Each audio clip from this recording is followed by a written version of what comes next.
Hi guys, welcome to this week's cooking video. Last week we did pasta, the week before that we did bread. The theme through this, of course, is that we're trying to show you that cooking can be made easy. So we showed you that bread can be made easy, pasta can be made easy. As I've said to you before, there might be chefs kind of throwing things at the screens, telling you that there are better ways to do it, more interesting ways to do it, and they'd be absolutely right. But of course what we're showing you is a very easy method of how to do this. As they said in Ratatouille, cooking is easy. Anyone can do it. So that's what we're going to show you. So the recipes that we show you are about making it very quick and very easy, so that there's no fear about making these things. Okay, so today we're making jam, which is as easy as jam. So here's what we've got. You need some things. You need a spoon.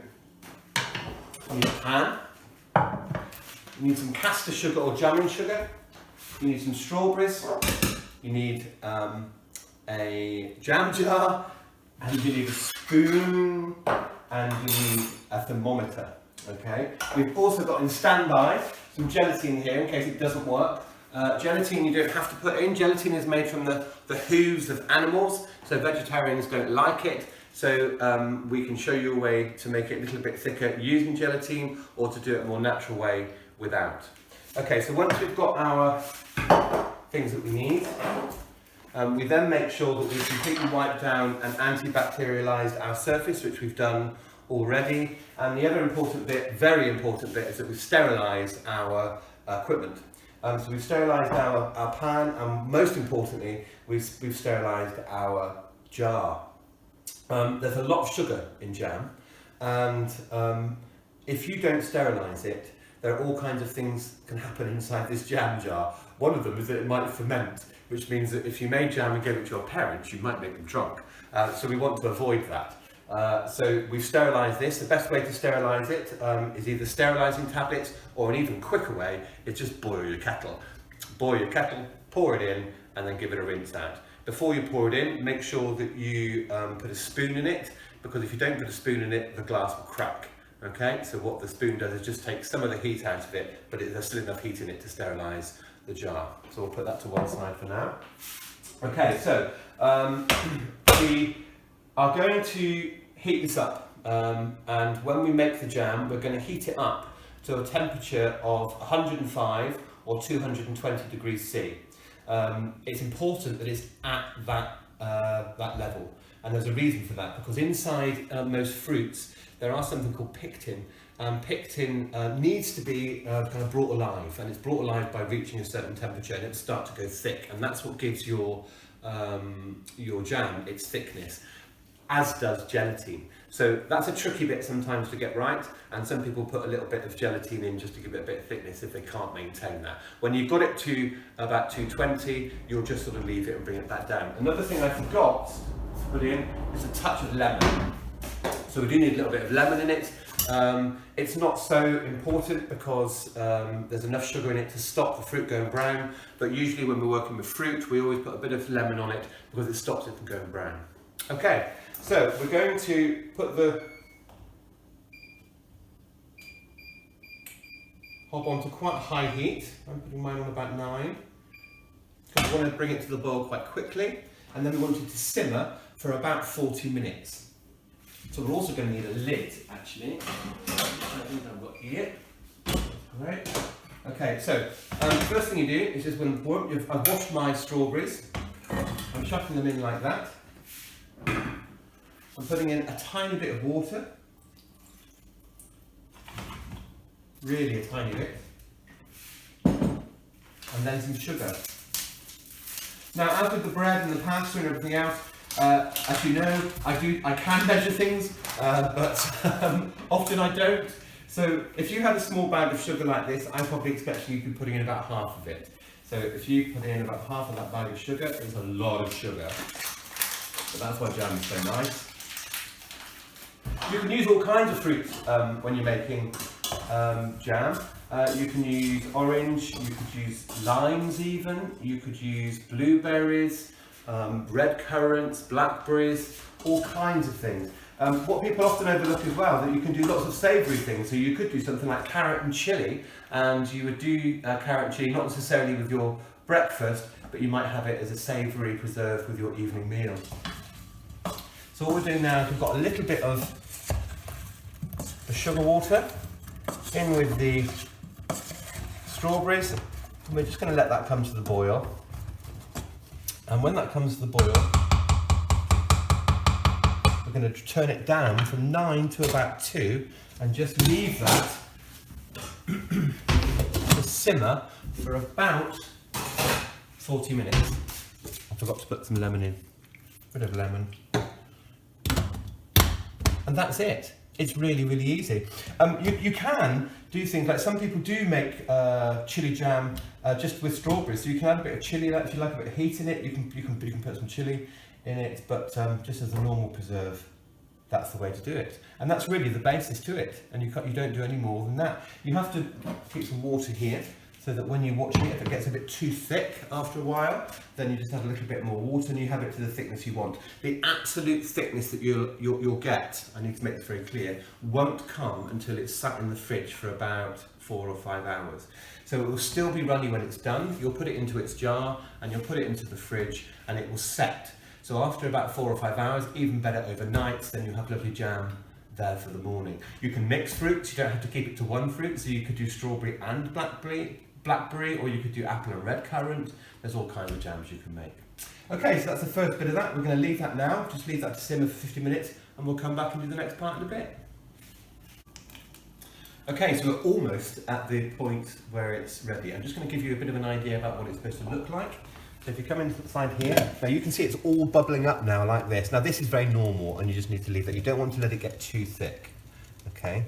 But that's pretty good at the moment. I forgot to mention that if you leave your strawberries whole, you'll get some nice thick. If you want a nice smooth strawberry jam, then make sure you cut it up, or when you're, cut it up nice and small, or when you're boiling it, let it go to a mush. I like it when there's big thicks of chunks in it, so I tend to take it off the heat then. The other thing I've got to tell you that's very, very important is that hot, sticky jam is extremely dangerous. It's also very difficult to get off of things that you've got it on. The heat of it is very similar to melted plastic. So you can imagine what it does to you if you get any on you. So you need to be really careful with it. Equally, obviously, just be careful what you get round on your mum's cooker, because it's very, very difficult to get off because it's set almost like hard plastic if you leave it too long and don't clean it off.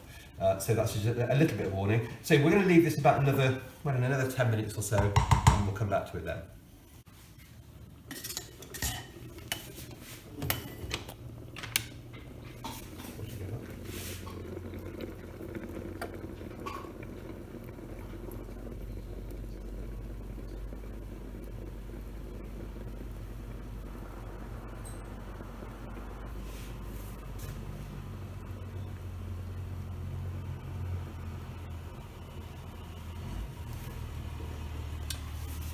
Okay, so that's reaching temperature now. That's got to 220. So we're just going to leave that now, turn it down.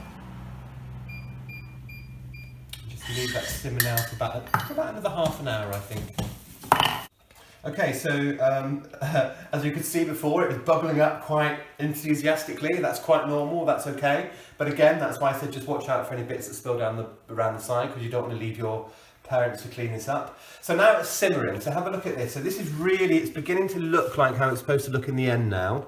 Do you see that's a lot thicker? You can see that it's stopped kind of coming to the top. We've turned it down, we're just going to let that do its thing for about 20 minutes and that'll go nice and thick. Much thicker than what it is, okay? But that's what you're looking for after that foamy bit. So when it all begins to come to the top, you turn the temperature down, let it get to this bit, and then you just leave it like that for about 20 minutes.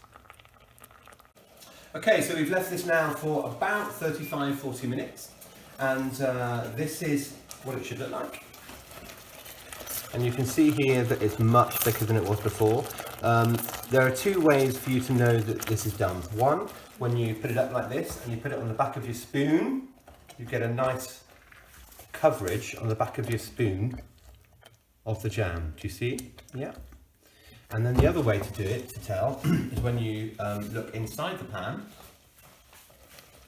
when you start to pull it back, you can see the bottom. Do you see that? You can pull away the jam from the bottom of the pan. You wouldn't be able to do that if it was too liquidy.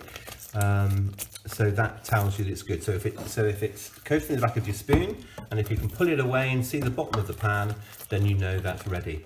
So that's ready. So we're going to put that to one side, and we're just going to leave that to cool for a couple of minutes. We do that really because obviously it's very hot right now, and if you get it on you, it will burn, and it will burn very harshly. So you need to leave that to cool before you put it into your jar. So we're just going to leave that for 2 or 3 minutes. Okay, so we're ready now to put this into the jar. So we're just going to pour that in. Like, ooh, it gets a bit messy, this bit. So you just fill up your jam jar. Always fill it right to the top. You don't want any air in it at all. In the days without fridges, when people had things called larders, which were like cool areas of the house where they would put items that they cooked with to keep them cool, in the same way that we use a fridge today. And by filling it up to the top meant there was no air in it, which meant that it couldn't stale, it couldn't go wrong, it couldn't get mouldy or anything like that. So the other thing they did was they then put a cartouche on top. And a cartouche was traditionally made from a little bit of cloth that they've put over the top. You've probably seen it in some jam jars sometimes when you've had them as a gift, or you've seen them in gift shops. So we're going to make one of those, but we're going to make it with greaseproof paper. So you start with a small bit of square like that, and what you're going to do is you're going to fold it in half so it's like a triangle, then keep folding so that you've got something that resembles that. Okay, and then you just put that, the end of it has to be in the middle of the jam, yeah, and then you bring it slightly out from around the rim of the jam jar and you give it a tear, or actually, no, probably use a pair of scissors, and then that should open to something that's just a little bit bigger than the jam jar itself. There you go, and then we'll put an elastic band on top of that, like that, and then we'll put that on top. And that is how you make jam. Okay, so that's the jam done. I'm now going to put that into the fridge. I'm going to leave that probably for about an hour just to set. But what a great gift that is. What a lovely thing to give to your mum or your dad. So we're just going to whack that into the fridge. I've kept a little bit aside so that the children can try it, because children love jam. Boys, do you want to come in and try some jam? Yeah. Yeah, it smells really nice. Yeah. Tell me what you think. Nice. Yeah. Is that good? Yeah. Yeah. Fantastic. Good. So next week, guys, we're going to be looking at scones, because the best thing to have with jam is scones. It's scones, exactly. So we're going to show you how to make scones next week. See you then. Scone.